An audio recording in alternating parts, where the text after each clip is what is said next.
We're on the last leg of our tour through the NFC East, evaluating the rosters from top to bottom. We started with the Washington Commanders, who I put at fourth, finishing fourth. The New York Giants, finishing at third, not bad, considering they won 11 games last year. And now we're at the Cowboys, the second rung under, you guessed it, the Philadelphia Eagles. That's no disrespect, just going off of what they, how they played last year and projected this year with the draft that they had wasn't the best. You give anywhere from a C to a B, but it's not a high-ranking B. And we'll just look at what they were able to do with the roster infused with talent and bring in some other guys via other different methods. Anyways, what's up? It's your boy Cintron. Come back with another analysis video. Next to you, not that's my real name. And yes, we are doing the NFC East tour. And like I said, we're on the third leg of that journey. We will self-evaluate the Eagles, being honest, not bullshitting you, being dead honest.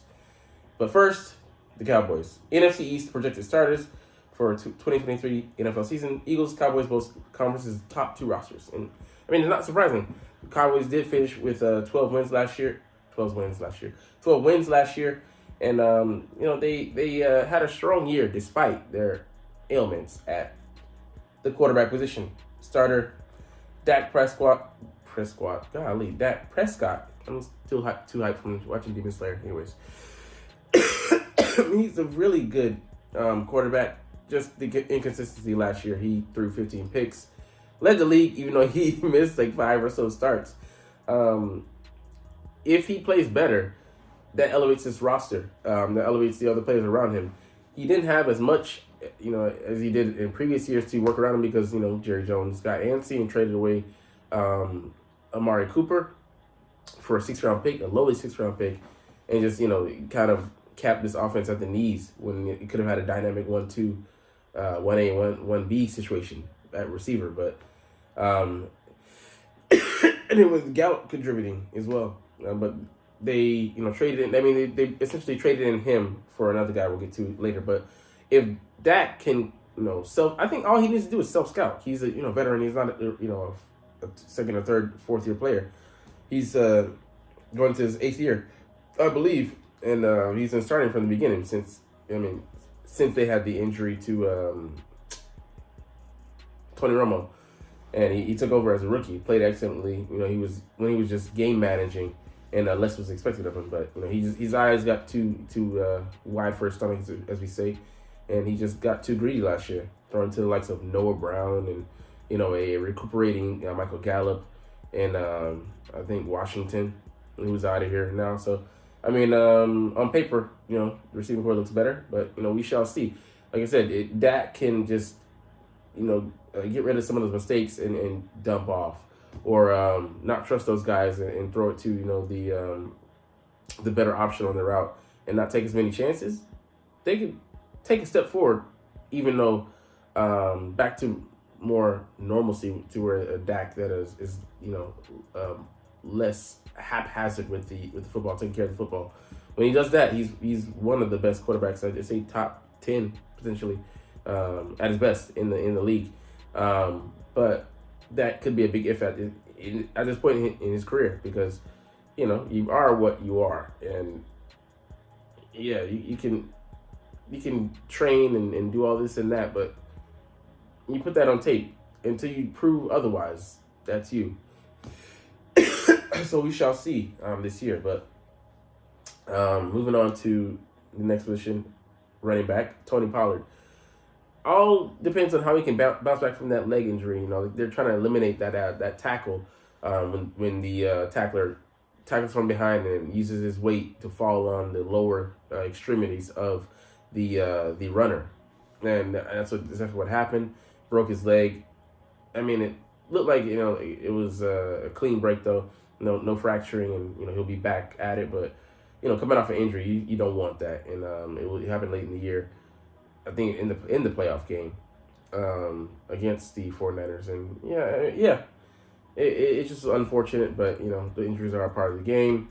We'll see how he bounces back. He crossed the 1,000-yard mark for the first time for them last year. Dynamic guy, like Memphis running backs. We have one ourselves, and Kim Gainwell there in Philly, and he provides a spark more so than Zeke, and they have been trying not to eliminate Zeke from the offense and trying to keep it a balanced backfield. But the writing has been on the wall for the past 3 seasons, and finally they just let him overtake let him overtake that role and fed him more carries and provided more of a spark and was a catalyst for that offense. Provided some key win share rates for them last year. So we'll see if he's healthy or not and how he looks early in the season, especially. Going on down to CeeDee Lamb, he made the Pro Bowl last year, 1,300 yards, 10 plus CDs. He is their offense. If they lose him, man, they lose a huge piece of that attack. And he stepped up last year in the absence of a running mate in Cooper, and showed that he could be the guy moving forward. So it's going to be a big year for him. They can, I think, officially re-sign him into our contract maybe from the mid-season, or the end of the season. But he's going to get a huge extension, especially from Dallas. That they traditionally pay their own guys. They overvalue their own guys. So, I love that as a Philadelphia Eagle. Shackle yourselves to the salary cap, et cetera, et cetera, et cetera. But he's a talented guy, man. So not much needs to be said about him. There's not much he can't do. He's not a burner, but he doesn't need to be. He has more than adequate speed, low 4.5s to maybe he could break the high 4 barrier. But talented guy, which brings us to his new running mate, Brandon Cooks, the talented receiver.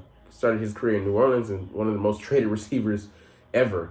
He's been traded, I want to say, at least 4 times.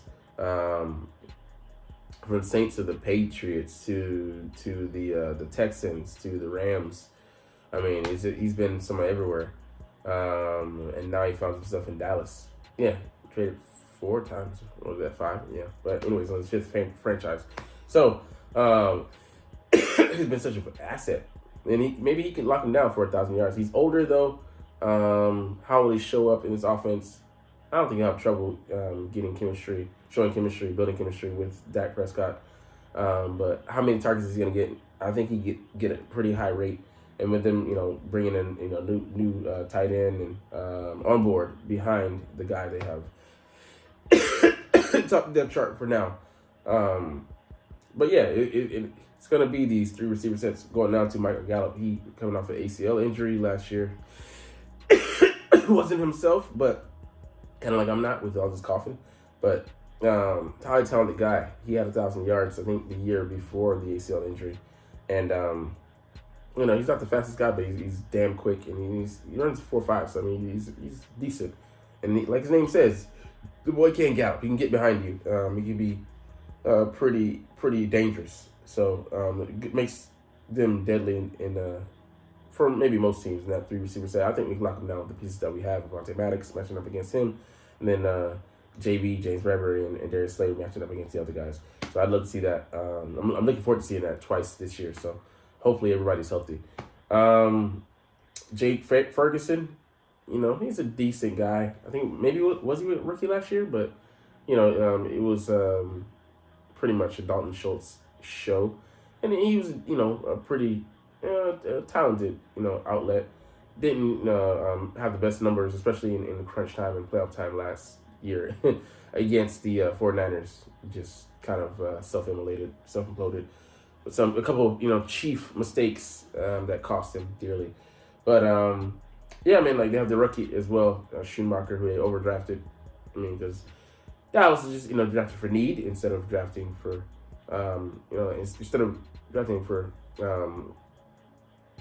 prioritizing the best player available. And, kind of like trading back. That would have been great, for them to do. But, hey, you're the Dallas Cowboys. I love the Philadelphia Eagles. Go ahead and do that, waste picks. And don't recoup anything in return. So, anyways, next to this line. It can be a solid line. But, man, they have a lot of guys that,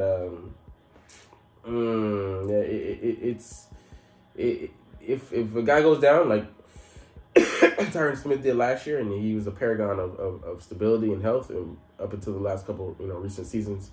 And he's older. He's going into, I think, his 11th year, 10th year, last year, and have played solidly. Albeit, like I said, the injuries. But Father Time comes to everybody, and he's been badass for so long. Now he just could be going towards bad with the ass off of that. Yeah, I mean it happens, and you need to upgrade. And that wall of Dallas there, who had used to have 3 Pro Bowlers, solid guys. I mean not solid, but super uber talented. Now they're just down to one of those guys. I mean, one, two, and then other guy. He's not slipping, but he's getting older. But Tyler Smith, the guy they drafted, I think he'll play tackle. And he played decently. Got exposed some last year, but he was a rookie. Tyler Biat is decent option. Zach Martin still a Pro Bowler, still highly talented. And Terrence Steele, he's gonna shift to the interior with Tyler going out to the outside. That's the best case scenario. But they also had Jason Peters, a 17 or 18 year veteran now, taking snaps for them, a high number, because of the injury to Tyron Smith. And yeah, man, that was not ideal. So yeah, they're not the best group, and they can be had. So I love our D line's chances against their line, which brings us to the highlight of the team as of right now, the defense. I think they were a top 10 unit last year. I don't know if it was top 5, but yeah, I mean they played well as a unit. Looking at the first guy, Michael Parsons. Hey, the guy just gets after the passer, 13 plus sacks first 2 years, and he's beefing up to try and play in more full time this year, or you could say edge rusher at 250 or so. Man, that's a scary thought, but we handled him nicely last year, so we gave him a lot of things to think about and problems to handle, and we just overloaded him. So it's not that I don't think it'll go that ideally again this year, but I still think we were able to outfox him and make him misuse his speed and misdirect. And come with some new wrinkles. So I'm excited to see the battle of wills with between Brian Johnson and one Dan Quinn, the coordinator over there in Dallas. D tackle Osa Odigizua. I mean, good, interesting guy. But here's who I'm looking at: Mozzie Smith, the first round guy. Bringing him in, overdrafted. I mean, yeah, sure, but he's strong as hell. Good athletic profile. And yeah, he'll be coming along though. So I mean, like D tackles, even we got our own guy, Jalen Carter, the maybe one of the best guys in the draft. We'll see how he does. I mean, but we're not expecting him to have a huge impact. Even though we're rotating, he can have an impact on the game, but generally it takes about 3 years for these guys in the interior D tackle to really get their bearings and kind of understand and get up to speed in the league. Get their tools right, the pass rushing tools, understanding of the defense and what offenses are trying to do, reading keys, understanding film, breakdown, even on things like their diet. So once that happens, yeah, the light comes on. But I'm not expecting a lot from him this year, but I think he will show why he was drafted where he was drafted, and also have the guy from the Raiders, it was Wheatley or whatever, but he's a big guy. He can plug Jonathan Hawkins or Hankerson or whatever, but yeah, he's got some some goods, but more looked at as a guy as a stopgap right now. So DeMarcus Lawrence, he hasn't showed a lot in recent years, but he showed enough. Still a talented guy, but he's getting older as well. And yeah, I think he can be effective, but it's definitely in a role now where whereas he used to be looked at as kind of a burgeoning / superstar, especially when he had that 12.5 sacks season. I think, man, he was a monster. All right, Leighton Vander Esch, their one linebacker, off the ball linebacker, and yeah, they have some other guys, but you're probably looking at Parsons like kind of being their joker in a sense, and moving him all around and trying to find matchups and stuff like that. But Leighton, he's decent, but he's kind of plateaued and then kind of come back down to earth, and he's an adequate player at this point. Showed what he can be, at least in this defense. So, we're getting to the I think one of the most arguably the most talented part of their defense as a whole, the secondary. They upgraded when they brought in Stephen Gilmore over from the Colts. He's 32 years old, but still a highly talented guy. I still think he had he has some limitations. He didn't extremely worry me in the matchup against the Eagles, but him having a running mate and Trayvon Diggs, a highly talented guy who had, I think, 10 or 11 picks his second year. He was just a pick magnet. Came back down to earth last year. I think he had 4 picks. It's still a pretty good year for a DB. But, yeah, I mean, I think those two will play off well against each other. We'll see what challenge they present to Devonta Smith and A.J. Brown. I think it'll be make the third matchup / a secondary matchup against like a tight end or running backs in space very important and one to highlight and to focus on and to try and exploit. Find out matchups elsewhere if the other initial matchups and the primary matchups are too challenging. But I don't see that happening. I think those two guys can be had at times with our receivers in that level. So. Ron Bland had 5 picks last year, and they say below would have elevated him in most other places. But I'm actually, I'm actually glad, but I think it was a smart move for them to just bring in Stephen Gilmore and not count on him having a leap next year, in the following year, because often guys, once they put up, get stuff put on tape, they get accounted for, they get game plan against, and they get exposed. And not saying he would get called out as fraudulent, but. Yeah, it's one thing when you can catch people by surprise. When you're the hunted now, it's a whole different story. And then, they play these 3 safety sets: Donovan Wilson, Malik Hooker, and Jaron Kearse. They're all greater than the sum of their parts. They all have requisite talent. Don't get me wrong, but one's a tackler, one's a coverage guy and a tackler, and one's just extremely big hitter and adequate coverage, and also decent at blitz. So they bring a mix of skills, and they have different lunch pails and tool sets they bring to the table. So I think it's been trendy for the past several years too. Some plays those look sparingly. They also do it in Seattle. But it presents an interesting challenge to the offense, but it also has some limitations. Guys that are not as good at coverage, they can be pseudo linebackers, but they can get exposed on the back end if you go deep, and especially play action and such. But anyways, let's get into some of the notes here. They're built around defense. It's kind of not the profile or the identity that you would think of the team, but yeah, like I said, they do have the pieces and the personnel to rank highly in the defensive rankings. So we'll see what their sitting will be. Like Parsons, I don't agree with them being the best edge rushing duo. I like Deshaun Reddick and Sweat.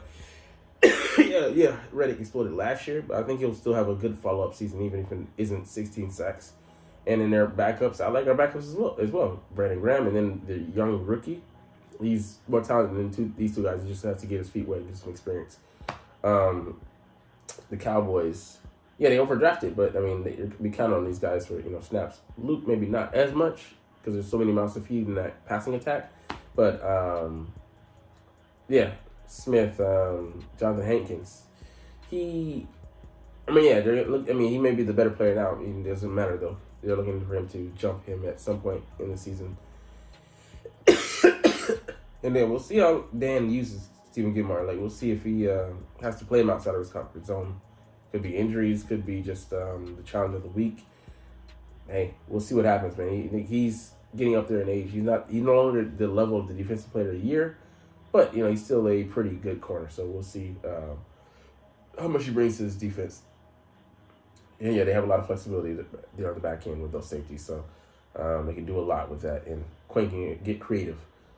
Not really worried about linebacker. Nice for them that they brought back Cooper Rush. And they didn't need to upgrade. He won 4 out of 5 games. Only loss came against us. That was expected. Michael Gallup looks healthy. Yeah, they spent a 3rd round pick on this kid, Jalen Tolbert. Don't really know him. For his sake, he better show up and show something this year, or he could be just relegated to finishing on his contract and going and signing elsewhere. Devontae Turpin, he looks good with the ball in his hands, but I loved it in the playoffs. So he got the ball in his hands, got drilled by Al Shazier, the linebacker in the 49ers. Some dumb trick play. But they could bring back Zeke. I'd love that because that'd just be more aptitude. Line, shuffling, flexibility. They can shift around guys.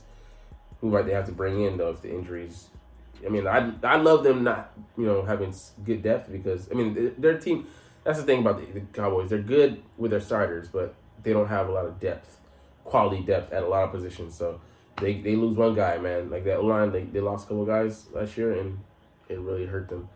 And yeah, they're not the best pass blockers. But, they still have one of the most talented rosters. And, yeah, I think that, even if they say they don't have the best, second best roster, which, I mean, I think there's an argument for you to say they do have it. Top 5 in the NFC, bar none. So, anyways, that's what we're looking at today. Sorry, this competition's got me thrown off, and my chest is feeling tight. But not because I'm feeling pressure coming to the Cowboys. Had to get one last digs in there. Anyways, catch that. But yeah, anyways, it's all good because you're not even watching though. But as always, it's fly, Eagles, fly, and let's motherfucking go. Like, comment, share, subscribe. Thanks for watching. Check me out at Cintron, Cintron Anime, Cintron Life, or Cintron Laughs, or other social media.